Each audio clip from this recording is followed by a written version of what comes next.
of the Republic of Italy.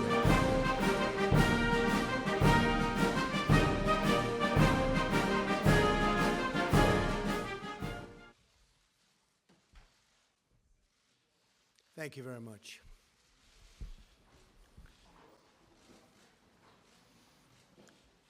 Prime Minister Gentiloni, welcome.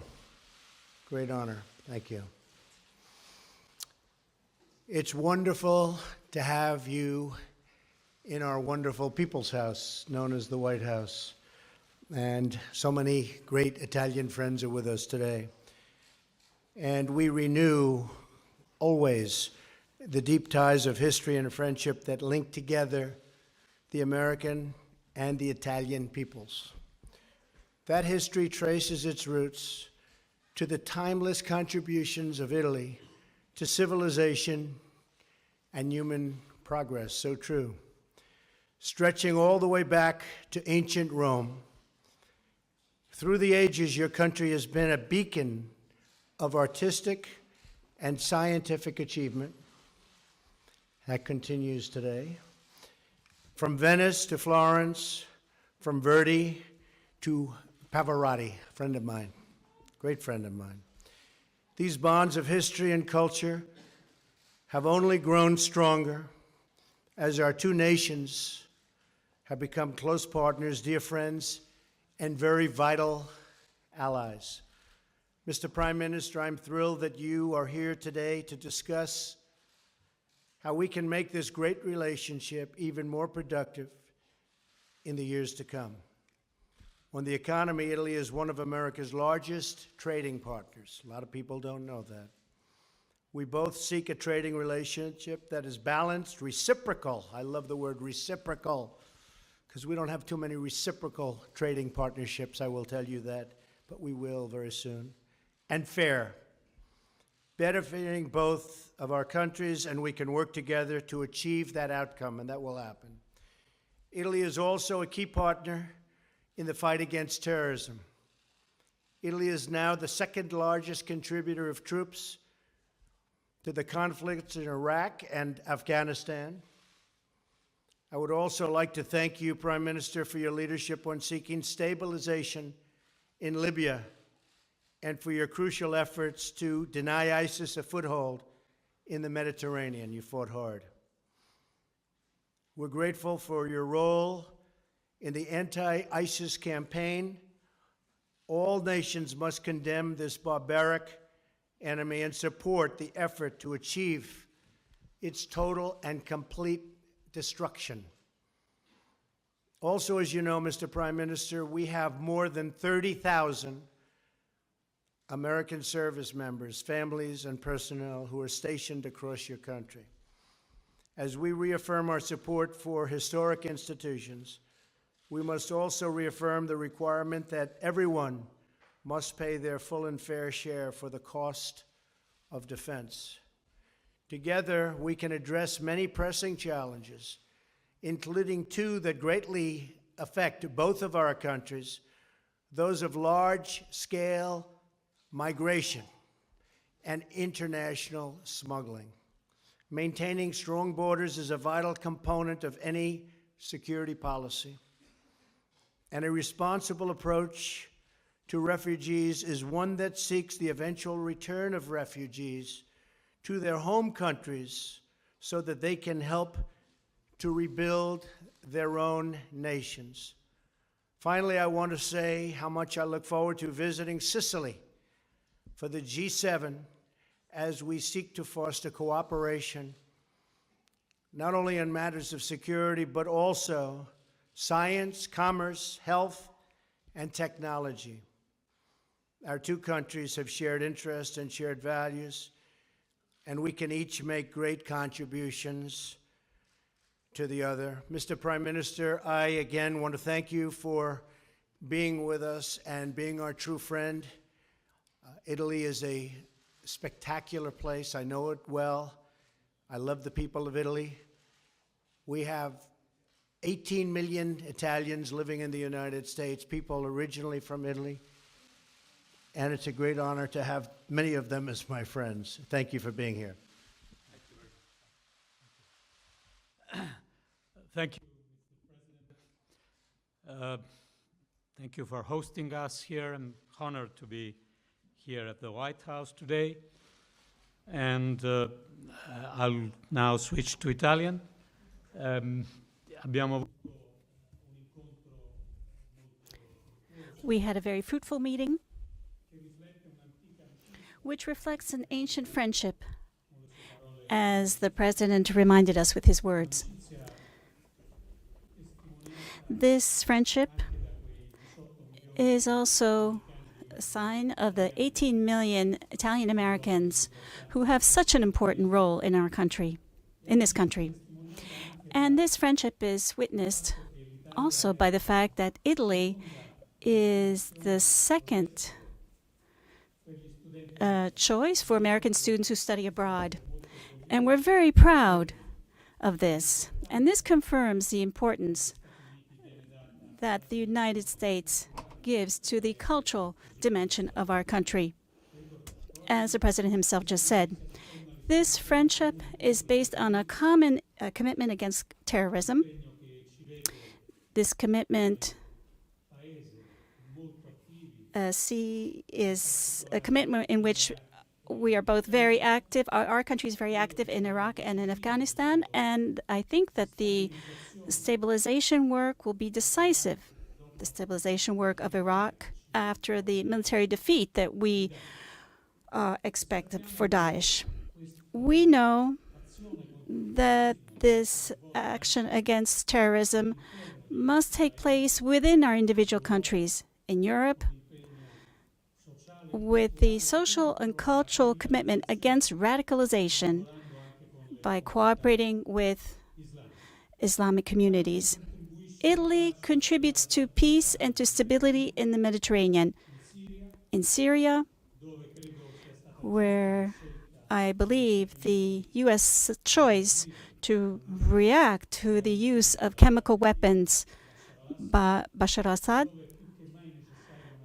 and where a negotiated solution is more necessary than ever. In Libya, and we discussed this in our meeting, where we need to work against the division of the country in order to stabilize it. This is a very decisive task if we want to manage the migratory flows without giving up on our values and our humanitarian principles. And we need to contrast the horrible traffic of people and clandestine refugees. Italy is convinced of its strategic commitment in favor of the transatlantic relationship. We have also spoken about common commitments in NATO and the goals that were identified in 2014 and the commitments on military expenses and the contribution that each country must make towards collective security. We are proud of our contribution. And finally, Italy is a country of dialogue. We are proud because we succeeded in keeping open the doors in difficult crises. Dialogue can be useful even vis-à-vis Russia, without obviously giving up our unity and our principles, and without giving up our strength and our values. I also told President Trump that we have confidence, even though this is a difficult moment, and we all know it's difficult right now. We have confidence in the future of the European Union, and certainly in the importance of the relationship between the U.S. and Italy. These are the two pillars that the transatlantic relationship is based on, and great part of peace and freedom in the world. We are going through a difficult time, but I have confidence that the European Union will continue to be a positive response to this. And finally, we are expecting and look forward to the President's visit to the summit in Taormina. And I trust that this will be the opportunity to show him the unity of our leaders and of the principal free economies of the planet. because right now we really do need this unity. Once again, thank you, Mr. President. Thank you very much, sir. Thank you. Appreciate it. Take a few questions. John Roberts of Fox, please. Mr. President, thanks so much. I hope you'll forgive me for asking you a three-part question. It's been a while. In just the last few minutes, and I believe it was while you were meeting with the Prime Minister, there was a shooting in downtown Paris. It's being described as a potential terrorist attack. I wonder if you have something on that. And further to that, two of the big trouble spots that you're dealing with right now, North Korea and Iran. Do you believe that the leader of North Korea, Kim Jong-un, is mentally unstable? Is that one of the reasons why you're so concerned about these latest developments? Is he a man who can be reasoned with? And on Iran, do you have reason to suspect that they are cheating on the JCPOA? And to Mr. Prime Minister, you talked just a moment ago about your commitment to NATO. President Trump would like to see all NATO members contribute 2% of their GDP to NATO. Your contribution is slightly less than 1%. Will you commit to committing 2% of your GDP to the alliance going forward? Thank you. Well, first of all, I love the question you asked the Prime Minister. I look forward to his answer, because I'm going to be asking him that same question very soon. Well, first of all, our condolences from our country to the people of France. Again, it's happening, it seems. I just saw it as I was walking in, so that's a terrible thing, and it's a very, very terrible thing that's going on in the world today. But it looks like another terrorist attack, and what can you say? It just never ends. And we have to be strong and we have to be vigilant, and I've been saying it for a long time. As far as North Korea is concerned, we are in very good shape. We're building our military rapidly. A lot of things have happened over the last short period of time. I've been here for approximately 91 days. We're doing a lot of work. We're in very good position. We're going to see what happens. I can't answer your question on stability. I hope the answer is a positive one, not a negative one. But hopefully that will be something that gets taken care of. I have great respect for the president of China. As you know, we had a great summit in Florida and Palm Beach and got to know each other, and I think like each other. I can say from my standpoint, I liked him very much. I respect him very much, and I think he's working very hard. I can say that all of the pundits out there are saying they never have seen China work like they're working right now. Many coal ships have set back. Many other things have happened.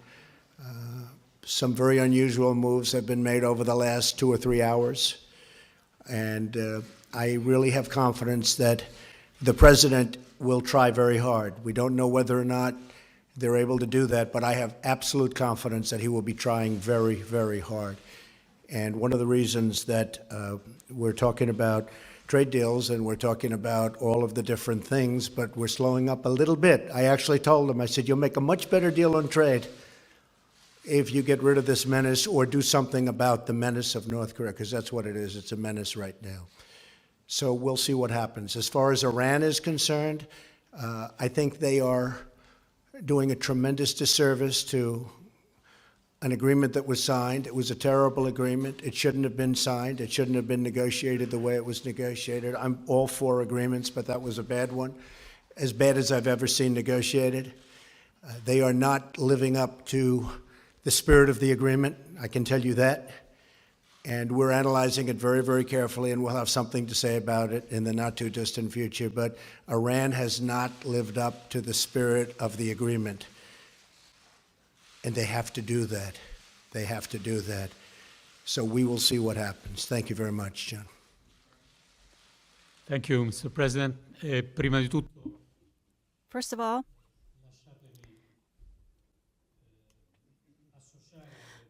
allow me to join President Trump's words for what happened in Paris. These words of condolences and closeness to the French people. And this is a very delicate period for them. They're just 3 days before the election. As far as the question is concerned, the commitment has been made. It was made during a NATO summit. And we are used to respecting our commitments. We know that this will be a gradual process. It has already begun. And we know that Italy has certain limitations when it comes to its budget, but despite these limitations, our commitment for common defense is very clear. And as I said earlier, I'm very proud not only of the progress made in our financial commitment, but also proud of the contribution that we give to the security of the alliance in so many areas of the world. We talked about Iraq and Afghanistan, but we could also talk about the Baltic Sea or the Balkans. And in all of these areas, you will see the presence of Italian forces within the alliance, and we are proud of that.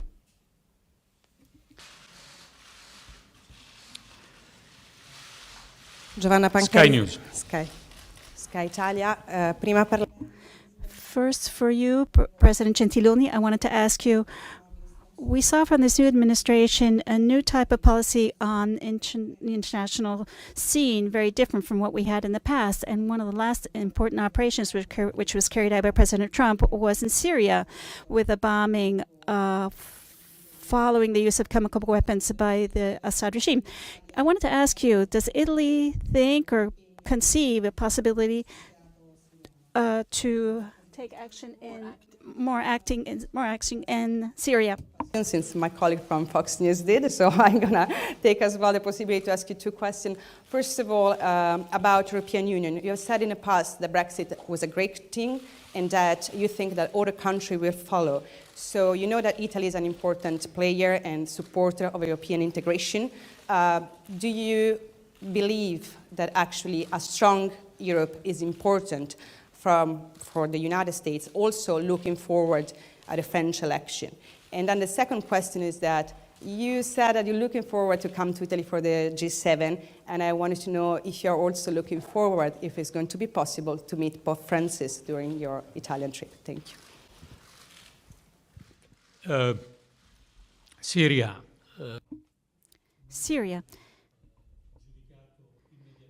We immediately assessed the operation that was ordered by President Trump and decided that this is a motivated response to the use of chemical weapons. We added that it's up to everyone to consider negotiation as the road through which we hopefully can put an end to this infinite dramatic war and come to peace.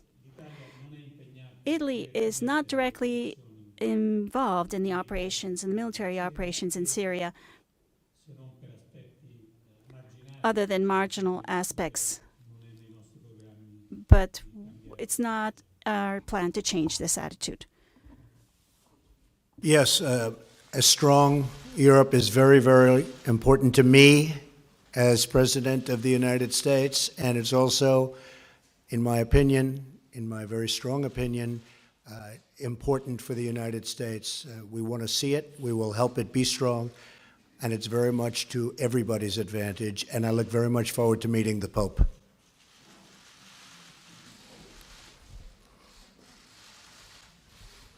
Fabian of the Hill. Fabian? Yes.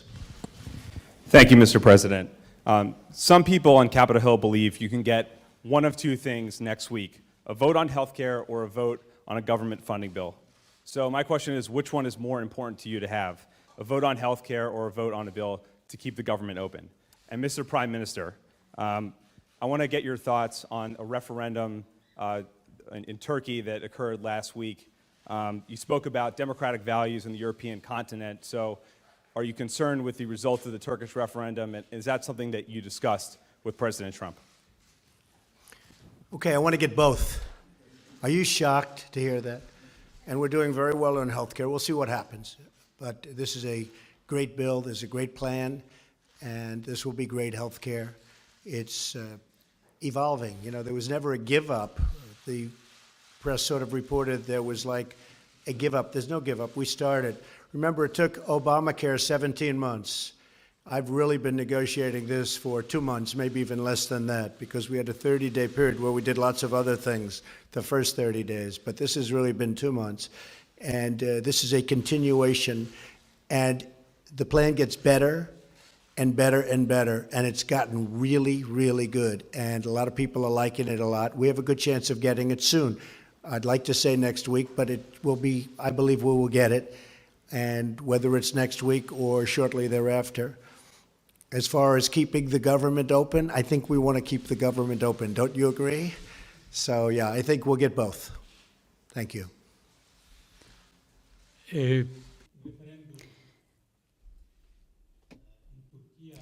The Turkish referendum is a fact that we must take note of. Leaving aside any debates that can take place about how the vote took place, but I believe that the European leadership have taken note of the vote. The consequences will depend a great deal on how the Turkish government and President Erdogan especially will take into account almost half of the population's expression of a different opinion. Will there be an inclusive approach, or will there be a confrontation in this part of Turkey? This will be very important. For us in the European Union, the other thing that's going to be very important is the respect of the certain fundamental principles. We are members of the Atlantic Alliance, Italy and Turkey, and Italy contributes to Turkey's defense with its own military assets. We believe that among our countries there should be a cooperation. And hopefully, and we trust that this cooperation will have among its consequences the solution of the case concerning the journalist blogger who's been detained over the last few days in Turkey.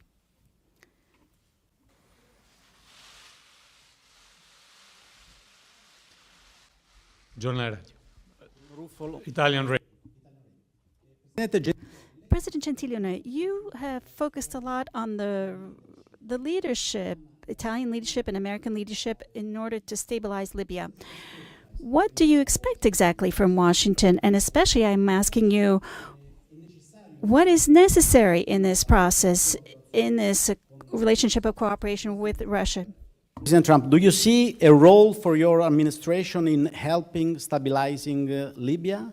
And do you agree that stabilizing Libya means combating terrorism and ISIS? Would you like to go?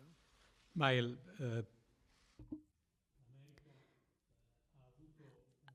America has played a very key role, first of all, to prevent the consolidation of an important basis for terrorism while Daesh was undergoing defeats in Iraq and Syria.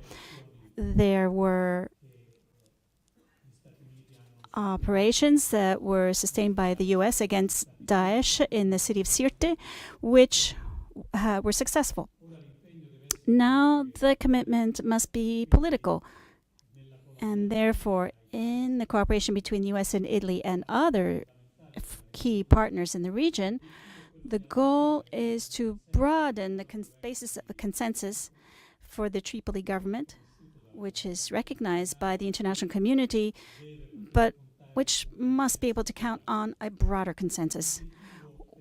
I believe that one clear goal should be this. We need the region, and we need countries like Egypt and Tunisia that are close to Libya. We need a stable and unified Libya.